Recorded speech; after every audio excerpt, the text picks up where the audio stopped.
Welcome back to the WP Tuts Plus WordPress tutorial series. In this video, we're going to explore how to insert photos and images into your posts and pages. To get started, we'll select the All Posts subpanel and then choose an existing post to edit. Rocket-powered roller skates looks good to me. So let's click the Edit link to open this post in the editor. Now let's insert a photo to help give this page a little more visual interest. To insert an image file, first we'll place the cursor at the location within the post where we want the image to appear.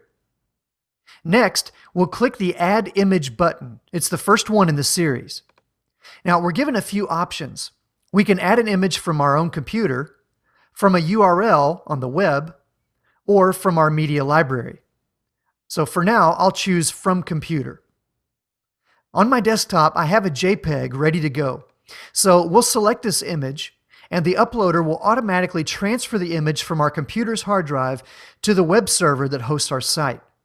And when it's done uploading, we can give it a title, set the alternate text to display in place of the image in browsers that don't support images, or when the user has chosen to disable them, add a caption, and even a description. We can also make this image a link, so that when folks click on this image, they'll be taken to a destination of our choice. We can create a link to the full-size version of the file itself, or to view the file on its own page within our site. Or we can actually type in or paste an address to any website that we choose.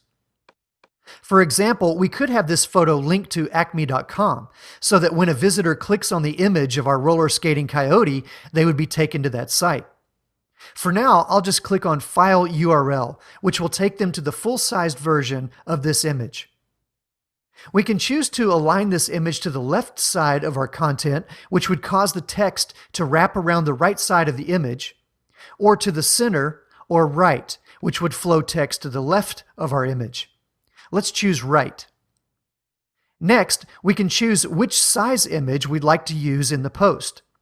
By default, WordPress automatically creates a thumbnail, medium, large, and full-size version of your image when you upload it. In this case, the file that we uploaded was too small to have a large version. The full size is only 600 pixels by 400 pixels roughly. But even that's a little too large for our post. So let's select the medium size and then click Insert into Post. All right, now here's our image automatically inserted and floating to the right side of our post. And because we gave it a caption of Acme Skates, you can see there's a light gray border around the outside edge of the image, and our caption appears just underneath the image. We can change these settings at any time by simply selecting the picture and then clicking the Edit button to enter the image editing view, where we can update the settings once again. You'll notice that this time the panel has changed. Now we have the option of resizing this image by selecting a percentage of its current size. At this point, we can also change the alignment or edit the title, alternative text, caption, and link URL. And under the Advanced Settings tab, we can change the source URL or manually edit the size of the image. If you're comfortable with CSS, then you can add or override the CSS class for this image, or even enter CSS instructions directly into the Styles field.